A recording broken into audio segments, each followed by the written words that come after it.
द्वापर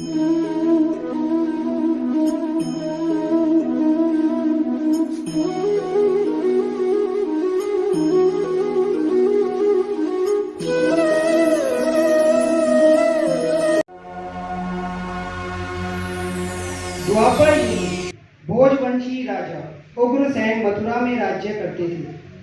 उसके आदतई पुत्र कंस ने उन्हें गद्दी से उतारकर स्वयं मथुरा का राजा बन गया।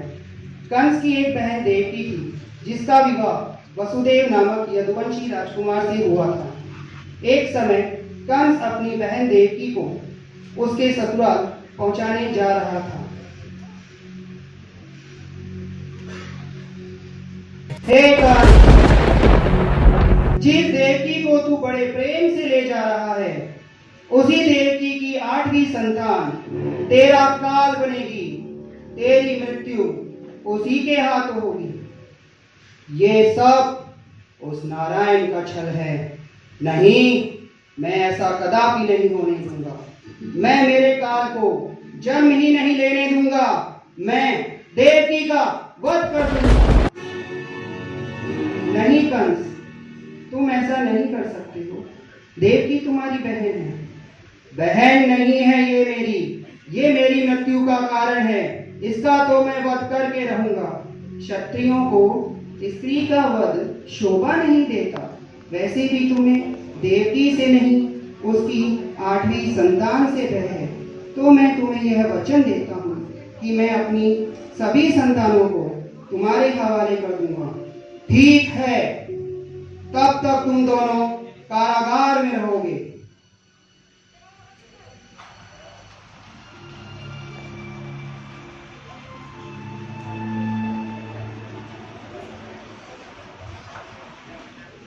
आज देवकी की पहली संतान का जन्म हुआ, जिसकी सूचना कंस को जैसे ही मिली, वह कारागृह में पहुंच गया।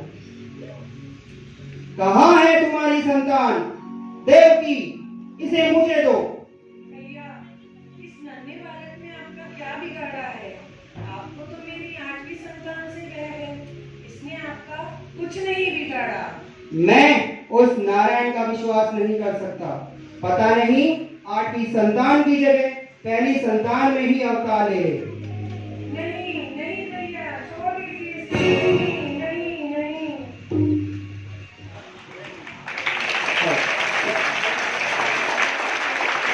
देवी की 7 संतानों की निर्मम हत्या कर देता है। अब क्षण आ चुका है देवी की 8वीं संतान के जन्म का, परंतु उस रात्रि को नियति ने कुछ और ही सोच रखा था।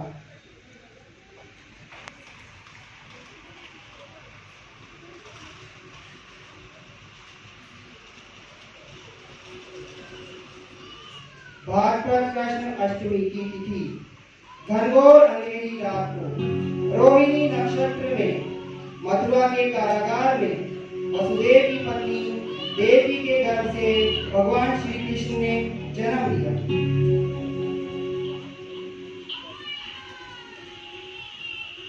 उठो वसुदेव, उठो। कौन है जो मुझे पुकार रहा है?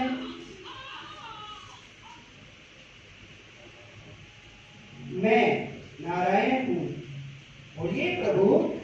सुनो वसुदेव, तुम मेरे इस अवतार को गोकुल में नंदराय जी के यहाँ छोड़ आओ और उनके यहाँ जो कन्या का जन्म हुआ है उसे यहाँ ले आओ। परंतु प्रभु, मैं इस कड़े पहरे में इस कार्य को कैसे करूँगा? तुम इसकी चिंता मत करो, बस तुम जाने की तैयारी करो।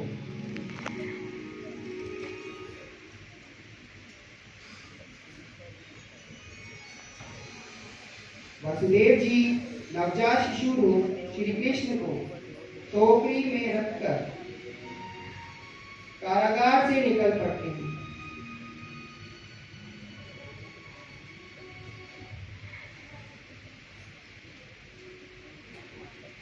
अचानक सारे प्रहरी गहरी निद्रा में सो जाते हैं। कारागार के सभी द्वार स्वतः ही खुल जाते हैं। यमुना नदी में भयंकर तूफान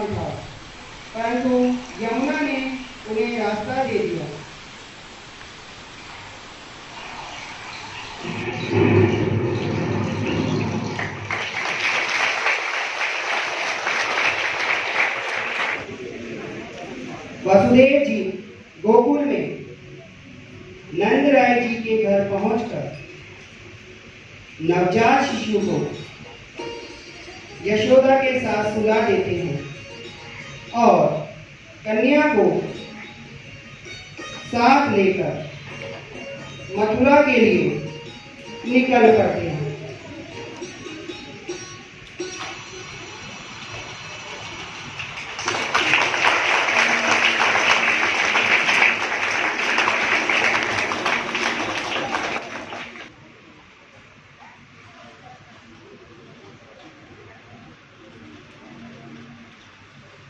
वसुदेव जी यमुना को पार कर पुनः कारागृह में लौट आते हैं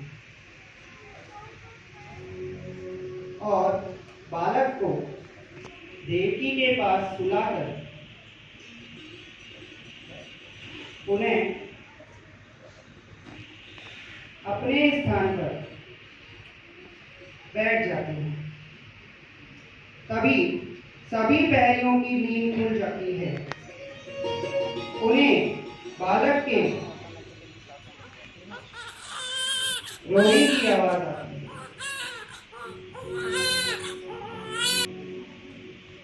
लगता है बालक का जन्म हो गया।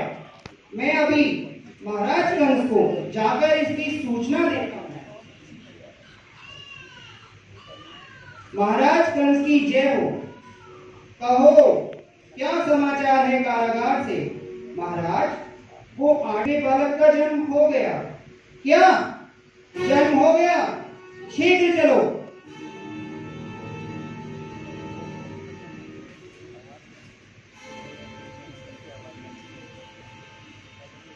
कहाँ है मेरा बाल? अच्छा, यहाँ छुपा कर रखा है। मैं अभी इसका अंत कर देता हूँ।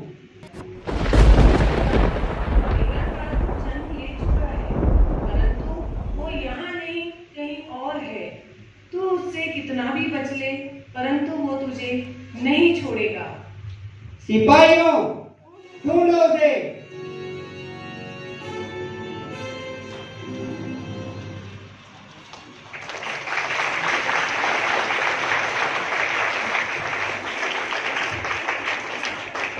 सभी ग्रामवासियों को नंद जी के यहाँ बालक के जन्म की सूचना मिली। सभी उनके घर पर बधाई देने पहुंचने लगे।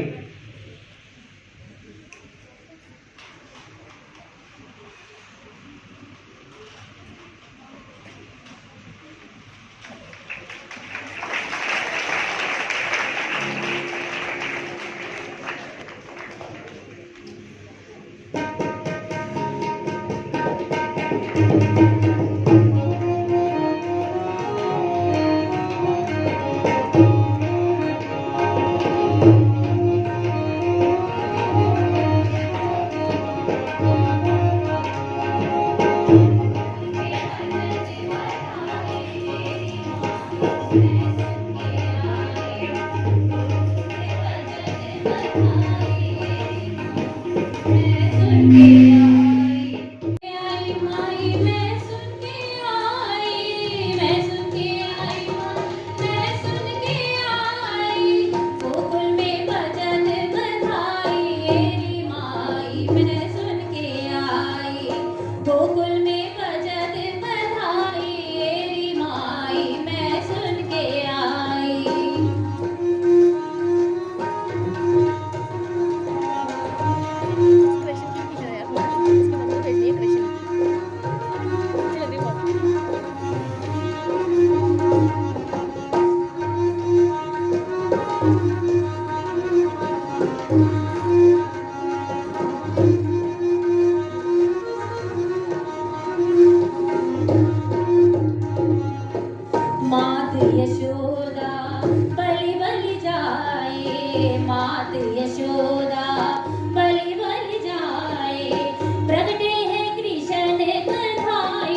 अपनी बाल लीलाओं से सबको आनंदित कर रहे हैं, परंतु उनकी हथेलियों से लोगों की झोंकियां बनी हुई हैं।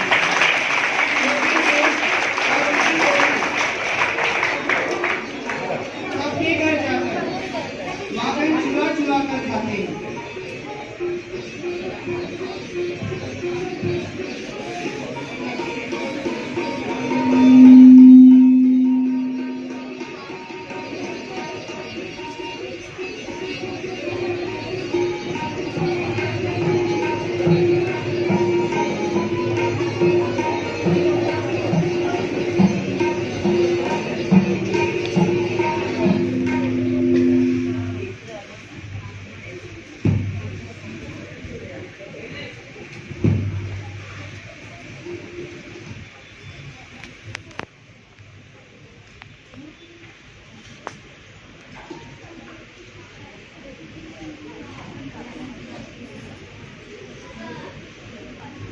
बहुत स्वादिष्ट माखन है, शीघ्र खाओ नहीं तो कोई आ जाएगा। आज तो मैं इस नंदलाला को रंगे हाथ चल यशोदा रानी के पास।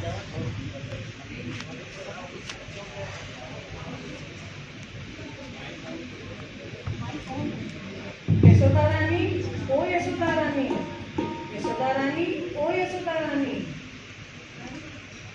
कौन है? भीतर आ जाओ। ये देख तेरा लल्ला रोज हमारे घर आता है, माखन चुराता है और भाग जाता है। आज मैंने इसे रंगे हाथों पकड़ा है। बता पाना तूने क्या माखन चुराया? नहीं माँ, मैंने माखन नहीं चुराया। रुक, तू ऐसे नहीं बताएगा। नहीं माँ, मैंने सच में माखन नहीं चुराया। रुक, ऐसे नहीं बताएगा। चल मैं तुझे भी बताती हूँ। भैया मोरी मैं नहीं माखन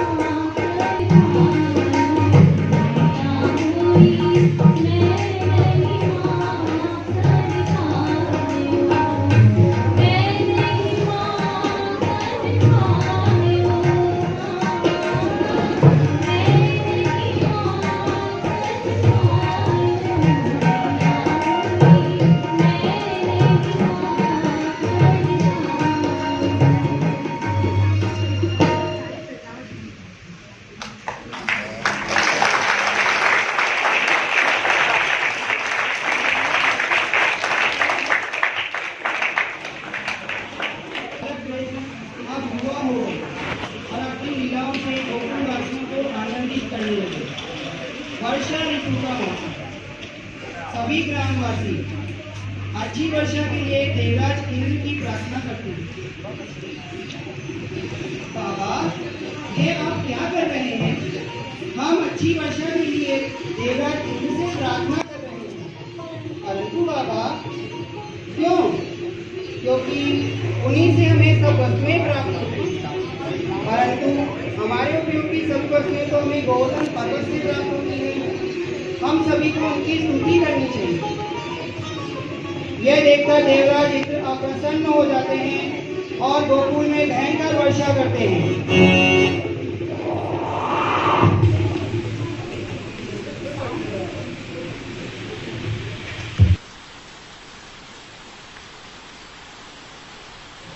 बचाओ बचाओ, हमें बचाओ कान्हा, हमें बचाओ, बचाओ कान्हा बचाओ। आप सभी मत घबराओ, गोवर्धन चरण में आओ। कृष्ण गोवर्धन पर्वत को अपनी उंगली पर उठा लेते हैं। सभी ग्रामवासी उनकी जय जयकार करते हैं और नाचने गाने लगते हैं।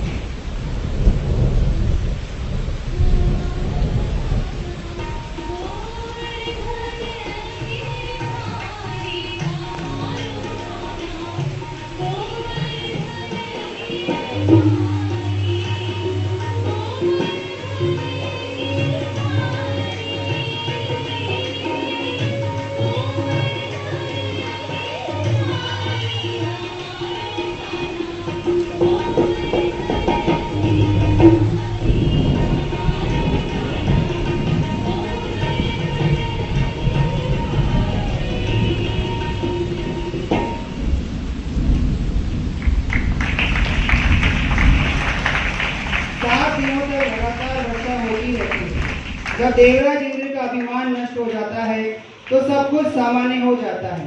सभी ग्रामवासी अपने घर लौट आते हैं। कहते हैं माता यशोदा कृष्ण को एक दिन में 8 बार भोजन कराती थी, परंतु जब 7 दिनों तक भोजन नहीं करा पाई तो 8वें दिन उन्होंने 7 दिनों का भोजन एक साथ बनाया और प्रभु को 56 भोग का भोग लगाया।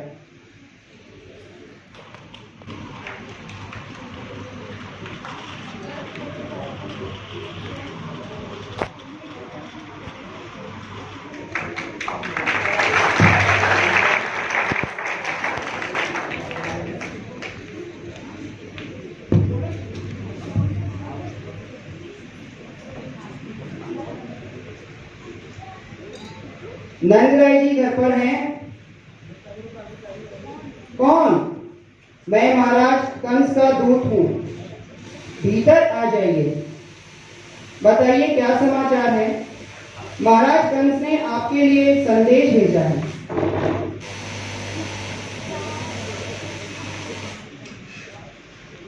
क्या लिखा है बाबा इस संदेश में? महाराज कंस ने तुम्हें और बलराम को मथुरा बुलाया है। हमें मथुरा जाने की आज्ञा दीजिए बाबा।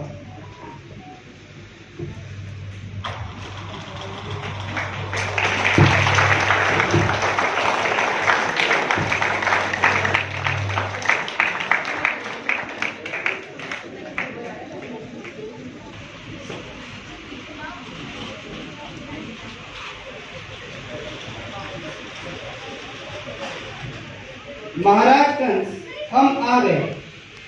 आ तो गए हो, परंतु वापस नहीं जा पाओगे। मसल डालो इन दोनों को।